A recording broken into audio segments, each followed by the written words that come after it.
बिस्मिल्लाहिर्रहमानिर्रहीम, अस्सलाम वालेकुम। आप देख रहे हैं मुझे मेरे यूट्यूब चैनल पर और मैं मुज़म्मिल अवान हूँ। इमरान खान साहब को जी तोशाखाना केस में इलेक्शन कमीशन ऑफ पाकिस्तान की जानिब से नाअहल करार दे दिया गया, डिसक्वालीफाई कर दिया गया इस बुनियाद के ऊपर कि जो उनके खिलाफ तोशाखाना का reference election commission of Pakistan में दायर हुआ था, जो स्पीकर कौमी असम्बली राजा परवेज अशरफ ने रेफरेंस भेजा इलेक्शन कमीशन को और मुस्लिम लीग नून के मोहसिन शाहनवाज रांझा ने इलेक्शन कमीशन ऑफ पाकिस्तान में तोशाखाना से मुतल्लिक इमरान खान साहब के खिलाफ रेफरेंस फाइल किया। इस रेफरेंस में इल्ज़ाम यह था कि इमरान खान साहब ने सरकारी तहाइफ जो हैं वो बेच दिए, महंगे दामों बेच दिए। वो सरकारी तहाइफ जो सरकारी तोशाखाना में जमा करवाने थे वो इमरान खान साहब ने बेचे और उसके बाद उन्होंने कहा ये मेरी मर्जी है, मेरे तोहफे मेरी मर्जी। उन्होंने ये बात की और उसके बाद आप सबको शायद याद होगा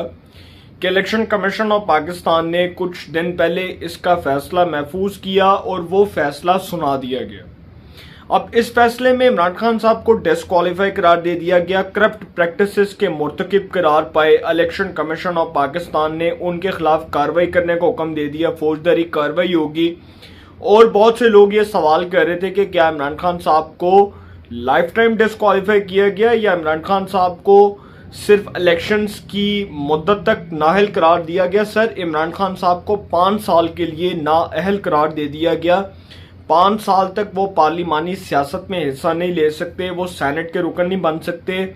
वो ऐवान बाला अपर हाउस सेनेट के रुकन नहीं बन सकते, वो कौमी असम्बली के मेंबर नहीं बन सकते, वो सूबाई असम्बली के मेंबर नहीं बन सकते। उनको बतौर रुकने कौमी असम्बली डी नोटिफाई कर दिया गया। जितनी भी नशस्तों से वो इलेक्शन लड़े थे, अब सब नशस्तों के ऊपर बाई इलेक्शन होगा। और इमरान खान साहब का मैंने आपको पहले भी बताया था कि वो फारक खोटे लाइन और अब वो इक़्तिदार में नहीं आते। ये बात मैं आपको करता था, लेकिन उस टाइम कुछ लोग थे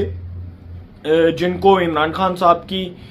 पॉपुलैरिटी का बड़ा शौक था और उनके दिमागों पे इमरान खान साहब की पॉपुलैरिटी का भूत सवार था। तो आज जी आपको ये एक खुशखबरी सुना रहा हूं कि इमरान खान साहब को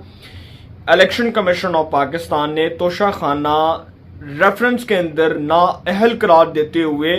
उनके खिलाफ फैसला सुनाया। और तहरीक इंसाफ जो इस फैसले से पहले बहुत ज़्यादा हाइप खड़ी कर रही थी,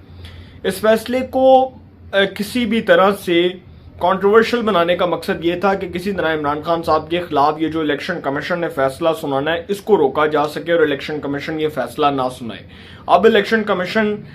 के जो ये जानिब से ये जो फैसला आया ये मुतफिका फैसला है। ये सबने इस बात पर रजामंदी जाहिर की कि इमरान खान साहब चूंकि करप्ट प्रैक्टिसेस के मुर्तकिब करार पाए, लिहाजा उनको 63(1) के तहत इलेक्शन कमीशन ने नाअहल करार दे दिया। 5 साल के लिए वो पाकिस्तान की पार्लिमानी सियासत से नॉकआउट हो चुके हैं। 5 साल तक वो इलेक्शन नहीं लड़ सकते।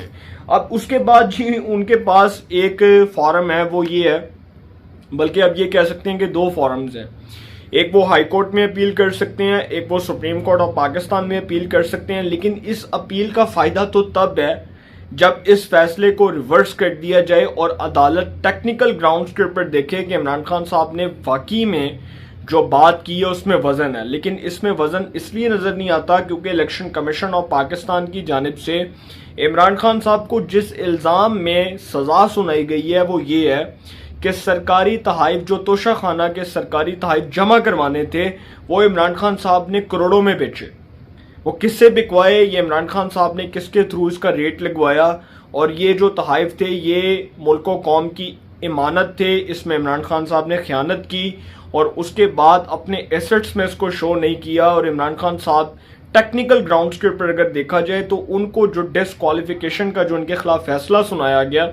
इलेक्शन कमीशन ऑफ पाकिस्तान की जानिब से, मैं नहीं समझता कि अदालत इसको इतनी आसानी से उठा के बाहर फेंक देगी और इसके ऊपर अदालत ये फैसला दे देगी कि जी इलेक्शन कमीशन को ये इख्तियार नहीं है। इलेक्शन कमीशन को बहुत से तहरीक इंसाफ के लोगों के मुताबिक ये इख्तियार नहीं है कि वो इमरान खान साहब को डिसक्वालीफाई करे। लेकिन यही इलेक्शन कमीशन ने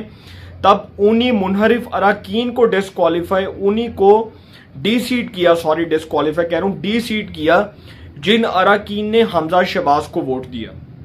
अब उन अराकीन के ऊपर इल्ज़ाम ये था कि उन्होंने अपनी पार्टी पॉलिसी से इनहराफ किया, अपनी पार्टी पॉलिसी से बगावत की और उन्हीं लोगों को इलेक्शन कमीशन ऑफ पाकिस्तान ने डी सीट कर दिया और उन्हीं 25 नशस्तों के ऊपर दोबारा से इलेक्शन हुआ। तो ये जो इमरान खान साहब के बारे में ये जो हाइप खड़ी की जा रही थी कि उनकी फैन फॉलोइंग बहुत है, पॉपुलर बहुत हो चुकी हैं, उनको कोई अदालत सजा नहीं दे सकती, उनके खिलाफ कोई फैसला नहीं सुना सकता, तो सर इलेक्शन कमीशन ने मेरिट के ऊपर ये फैसला जारी किया, मेरिट्स को सामने रखते हुए इस केस का फैसला सुनाया। और अब तक इमरान खान साहब जो इलेक्शन कमीशन को गालियां दे रहे थे, पाकिस्तान की मिलिट्री इस्टेब्लिशमेंट को गालियां दे रहे थे, पाकिस्तान के इदारों को गालियां दे रहे थे, उनके खिलाफ ये जो फैसला आया है ये चार्जशीट है बेसिकली इमरान खान साहब के उस बयानिए के खिलाफ जिसमें वो अपने आप को सादिक और अमीन डिक्लेयर करते रहे। और आप हैरान होंगे इस बात के ऊपर कि इलेक्शन कमीशन ऑफ पाकिस्तान में 5 साल तक उन्होंने झूठा बयाने हल्फी जमा करवाई रखा, जिसके पीछे वो छुपे रहे, जिस बयाने हल्फी के पीछे वो छुपे रहे, वो बयाने हल्फी जो इलेक्शन कमीशन ऑफ पाकिस्तान में डिक्लेयर किया, उन्होंने डिक्लेरेशन के तौर पे जमा करवाया, उसी बयाने हल्फी को इमरान खान साहब डिफेंड करते रहे 5 साल और बाद में पता चला कि वो करप्ट प्रैक्टिस के मुर्तकिब हुए करार पाए और वो जो बयाने हल्फी था वो बादियो नज़र में झूठा था। तो आप यकीन करें कि मुझे आज वैसे इस बात के ऊपर बड़ी हैरानगी हो रही है कि इलेक्शन कमीशन का फैसला तो अपनी जगह पर स्टैंड करता है, लेकिन वो जो इमरान खान साहब को 2017 में सुप्रीम कोर्ट के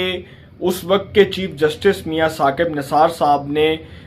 सादिक और अमीन करार दिया, इमरान खान साहब के ऊपर सादिक और अमीन की मोहर लगाई। अब इमरान खान साहब की करप्शन खुलकर सामने आ रही है। सर ये वो लोग जो कहते हैं कि इमरान खान साहब ने करप्शन कोई नहीं की, सर इससे बड़ी करप्शन क्या हो सकती है कि आपने सरकारी तहाइफ, तोशा खाना के सरकारी तहाइफ जमा करवाने की बजाय आपने बेच दिए, आपने बिकवा दिए और उसकी मालियत पाकिस्तान के अंदर करोड़ों रुपए के वो जो तहाइफ है 14 करोड़ रुपए के तहाइफ लिए और लेने के बाद में बेचे।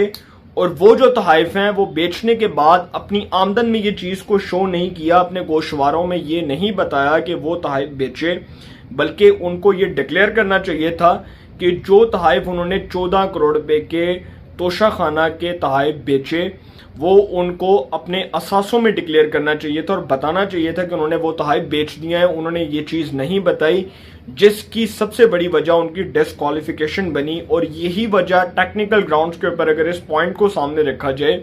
तो यही पॉइंट इमरान खान साहब की नाअहली का सबब बना। अब आप इससे बढ़कर क्या बात कर सकते हैं कि एक शख्स जो अपने आप को सादिक और अमीन डिक्लेयर करे और सुप्रीम कोर्ट के फैसले की नज़ीर मौजूद है, माजी का फैसला है, उसके बाद अब सुप्रीम कोर्ट के फैसले की क्या हैसियत रह गई है जब इलेक्शन कमीशन ऑफ पाकिस्तान तोशा खाना के फैसले से पहले फॉरेन फंडिंग का, ममनुआ फंडिंग का फैसला दे चुका है। उसके बाद अब इलेक्शन कमीशन ऑफ पाकिस्तान ने तोशा खाना रेफरेंस का फैसला जारी कर दिया और इमरान खान साहब को नाअहल करार दे दिया। तो इमरान खान साहब जो हैं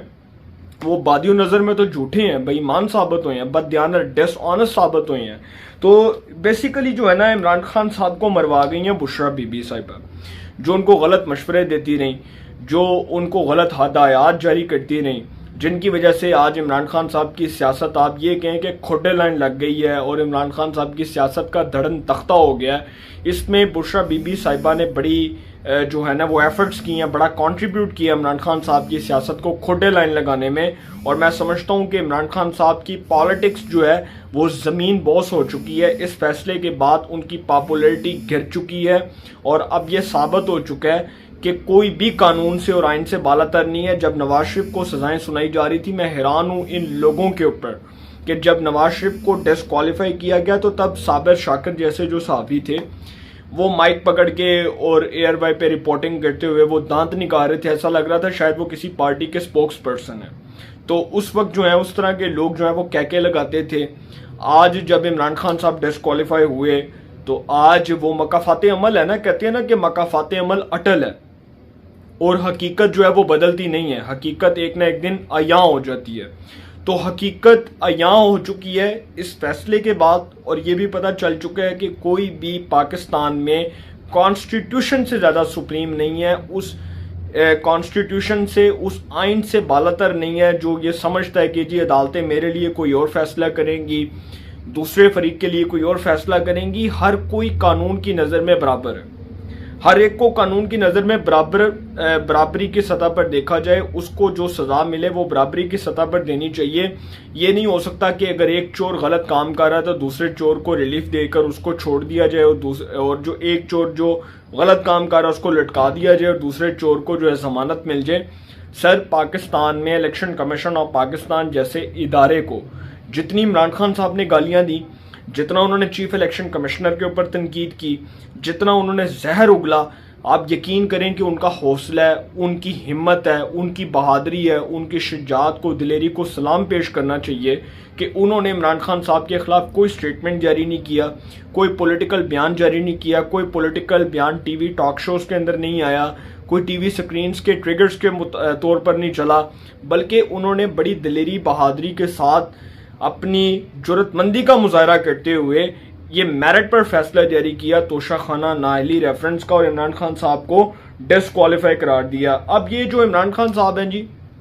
इनके हवाले से लास्ट बात ये कहता चलूं कि जिस तरह इस्लामाबाद हाई कोर्ट से इनको प्रोटेक्टिव बेल मिल रही थी, हिफाजती जमानत मिल रही थी, और बार बार इमरान खान साहब के बारे में ये बात की जा रही थी कि उनको बार बार जमानतें मिल जाती हैं, बार बार वो अदालतों में पेश होते हैं, अबूरी जमानत इंटरिम बेल, अबूरी जमानत इंटरिम बेल, फिर अबूरी जमानत इंटरिम बेल मिल जाती है। तो इस हवाले से अब इमरान खान साहब जो है उनका लाड़ प्यार ख़त्म है। अब ये जो फैसला आया है ये मेरिट के ऊपर आया, ये मेरिट्स के मुताबिक आया, और ये जो फैसला है ये आइन और कानून के मुताबिक है। अब इस फैसले को अगर इमरान खान साहब सुप्रीम कोर्ट से पहले वो हाई कोर्ट में जाएंगे, हाई कोर्ट में अपील दायर करेंगे, इस हवाले से इस केस के खिलाफ जो है वो अपील करेंगे इलेक्शन कमीशन के फैसले के खिलाफ, और इतना आसान नहीं है कि अदालत इसको टेक्निकल ग्राउंड्स की बुनियाद पर उठाकर 1 मिनट में उड़ा के बाहर फेंक दे। सर, इसमें इमरान खान साहब को साबित करना पड़ेगा कि जो सरकारी तहाइफ तोशाखाना के उन्होंने जमा करवाने थे वो उन्होंने क्यों बेचे, उसको अपने असासों में साबित क्यों नहीं किया, जाहिर क्यों नहीं किया, और ये भी नहीं बताया कि जब बेचे तो ये भी नहीं बताया कि अपने असासों में बतौर हलफ के वो ये बात करते कि जी उन्होंने तहाइफ बेच दिए। अगर वो बेच कर अपने असासों में इस चीज़ को साबित कर देते तो आज शायद नताइज